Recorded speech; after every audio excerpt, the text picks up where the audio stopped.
नमस्कार दोस्तों, एक नई लर्निंग के साथ हाजिर हूँ और आज के इस बिजनेस फाइनेंस लर्निंग में मार्केट से कह सकते हैं कि हमने एक फिल्टर के बेसिस पे कुछ कंपनी का नाम निकालने की कोशिश किया जो आज के टाइम में जो हमने फॉर्मूला यूज किया देख सकते हैं आप।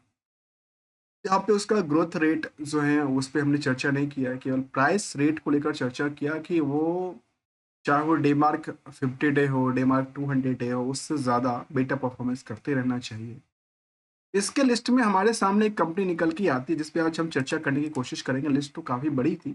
इस लिस्ट में कह सकते हैं करीब-करीब 50 कंपनियाँ थी, उसमें से हमने जो चुना लर्निंग करने के लिए वो किया वेलस्पून कॉर्प लिमिटेड।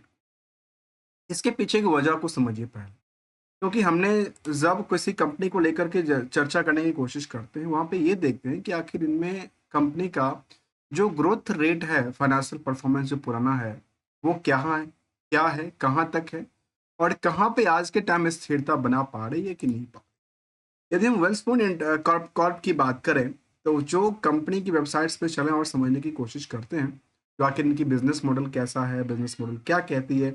ये कंपनी कहती है कि टॉप 50 इंडियाज़ फर्स्ट और इस तरह की चीज़ों को शामिल करती है। स्पेनिंग ग्लोबल फुटप्रिंट इनके पास है, जो कि आर्ट ऑफ टेक्नोलॉजी की तरह इनका कारोबार देखने को मिलता है।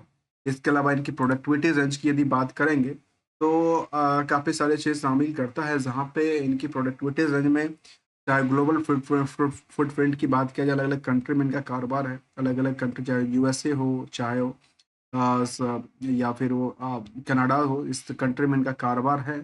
और साथ में प्रोडक्टिविटीज़ की बात किया जाए, तो प्रोडक्टिविटीज़ को लेकर ऐसा तो उन्होंने डायरेक्टली ये प्रोडक्ट और लेवल की बात करें तो इनके पास चाहे वो टीएमटी बार हो या फिर कार्बन स्टील्स लाइन हो, पाइप हो, पिग आयरन जैसे जो प्रोडक्ट है उस पे डील करती है। तो इसका जो कारोबार है वो तो हमने समझा कि कुछ पार्ट इनका जो है वो आयरन से जुड़ा हुआ है, स्टील से जुड़ा हुआ है, टीएमटी बार से जुड़ा हुआ है। तो वेलस्पून के बारे में चर्चा करने के लिए चलते हैं इनके पीयर्स कंपनी को कंपेयर करते हुए, क्योंकि जब किसी मार्केट में आप जाते हैं तो काफ़ी चीज़ों को समझने की कोशिश करते हैं कि आखिर इनका इनके यहाँ जाएँ या इनके जहाँ यहाँ जाएँ या इनके यहाँ जाएँ, क्योंकि ये भी देखना पड़ता है कि शायद वो बड़े हैं, छोटे हैं, हमें कितने परसेंट मार्जिन देगी, हमें कितने परसेंट की डिस्काउंट देगी, तो वो अलग-अलग चीज़ें सिचुएशन चलती रहती है। यहाँ पे देखा जाए तो जेएसडब्ल्यू स्टील्स हैं, टाटा स्टील्स हैं, जिंदल स्टील जैसे बड़ी दिग्गज कंपनी भी है जो कि इस इसी लाइन में लगी हुई है, इसी सेक्टर से जुड़ी हुई, जिसमें सेल इंडियाज़ है। जिंदल एसएडब्ल्यू भी स्टेनलेस स्टील भी शामिल करता है।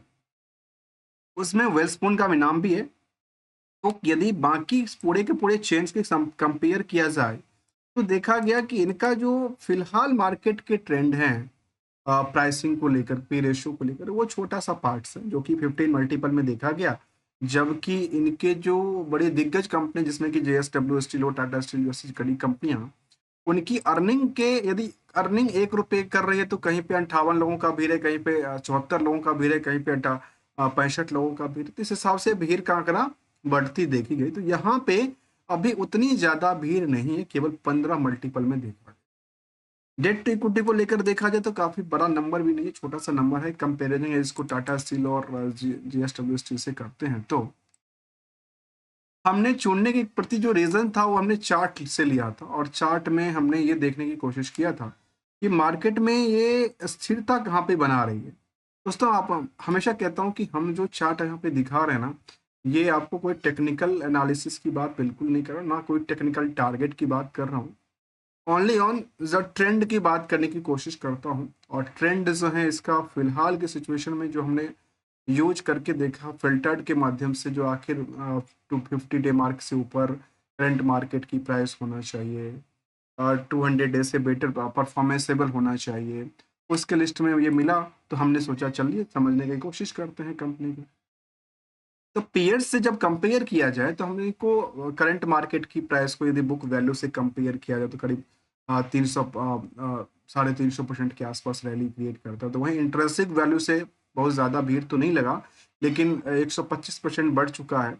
साथ में जो हमने ग्रोथ लेवल को लेकर चर्चा करने की कोशिश किया था कि आखिर कंपनी में जो ग्रोथ है वो स्टेबल होना चाहिए और एक एक लगातार एक परफॉर्मेंसेबल होना चाहिए। तो वहाँ पे देखा गया कि वेलस्पून कॉर्प के अंदर जो वायो वाई का सेल्स ग्रोथ था उसमें एक ब्रेक लग गई, जो कि 23% तक की ब्रेक की बात कहती है। तो ब्रेक लगने के बाद भी जो प्रॉफिट का दायरा था वो कम नहीं हुआ, वो पिछले पीरियड के मुकाबले 130% से उछाल क्रिएट करती देखी गई, जंप करती देखी गई। तो वहीं पे क्वार्टरली डेटा भी देखा गया कि स्टेबल था। मतलब वायो वाई में तो थोड़ा सा नेगेटिव इम्पैक्ट भी डालती देखी गई, लेकिन क्वार्टरली डेटा जो था दिसंबर टू जून को लेकर के, तो वो एक स्थिरता बना के रखी कि 9% के आसपास से सेल्स में ग्रोथ के साथ साथ प्रॉफिट में करीब 137% की ग्रोथ थी। जबकि इनके जो बाकी पीयर्स कंपनियां थी जिसमें दिग्गज के तौर पे चाहे JSW स्टील हो, टाटा स्टील हो, जिंदल स्टील हो, जैसी कंपनी हो, उन कुछ कंपनियों में मार्केट की रेस में शामिल होता है तो कुछ कंपनी इससे पीछे हट जाती है। जिसमें कि यदि टाटा स्टील की बात करें तो क्वार्टर ऑन क्वार्टर बेसिस में करीब 61% की डिक्लाइनिंग रहा, तो वहीं वायो वाई में प्रॉफिट भी 40% टूट गया। वैसे ही बाकी जो कंपनियां थी उसमें भी ऐसा दिक्कत देखने को मिला, लेकिन यहाँ पे ये दिक्कतों का सामना करना नहीं पड़ा। अब ये तो समझ में आ गया, चलिए कंपनी का प्रॉफिट निकला, सेल्स निकला। अब ये जानना जरूरी पड़ जाता है कि आखिर कंपनी ने जो कारोबार किया उसको लेकर पैसे कितने दिन में मिला, जिसको हम डेटर्स डे के तौर पे देखते हैं। तो वो यहाँ पे मार्च के बाद कोई डेटा आता नहीं, तो एक साल एग्जैक्टली इनका पड़ा हुआ बैलेंस होगा। और एक साल की बात यदि पिछले साल की बात करूँ तो शायद वो 38 दिन के अंदर पैसा आया करता था। लेकिन जब हम कंपनी की CGR ग्रोथ की बात करें तो देखा गया कि कंपनी का जो सेल्स था वो दिन बाय दिन बढ़ रही थी, जो कि लास्ट 3 साल में 34% तक बढ़ी थी। तो वो लास्ट TTM मुताबिक 14% की डिक्लाइनिंग में चली गई। तो दूसरी तरफ यदि प्रॉफिट को एक समांतर जाने की कोशिश करते हैं तो देखा गया कि 3 साल में 18% की रैली थी, तो वहीं पे TTM के मुताबिक मार्केट टूटती देखी गई 37% के आसपास। वहीं पे स्टॉक प्राइस CGR की बात देखा जाए तो वो भी मार्केट में टूटती देखी गई।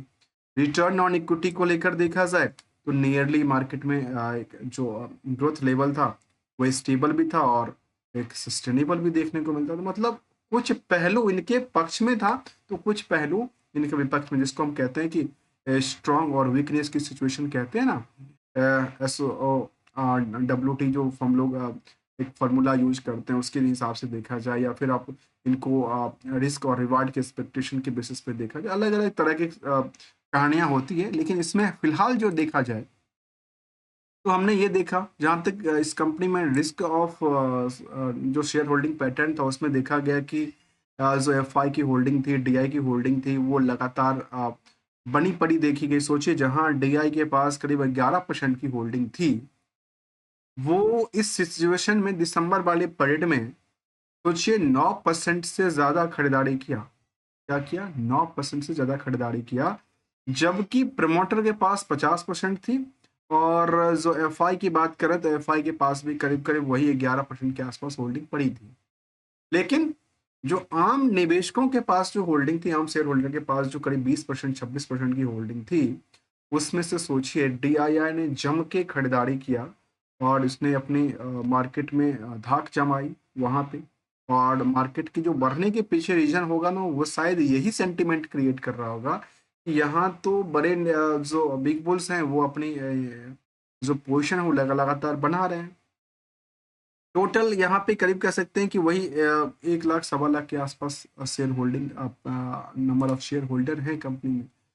जहां तक पूरे के पूरे चेन की बात करें, पीयर्स चेन के मुताबिक, तो जहां पे ग्रोथ लेवल के अलावा यदि हम उनकी ट्रेंड को देखने की कोशिश करें, हम कोई चार्ट आपके सामने लेके नहीं आ रहे हैं, जो हमने नंबर वाइज कैलकुलेट किया है वही सामने आपके दिखेगा। और वो ये कहता है, यहाँ पे देखा जाए तो यदि इनकी प्राइस को देखते हैं तो देखिए मार्केट की रेंज में कहाँ पे स्थिरता बना के रखी है।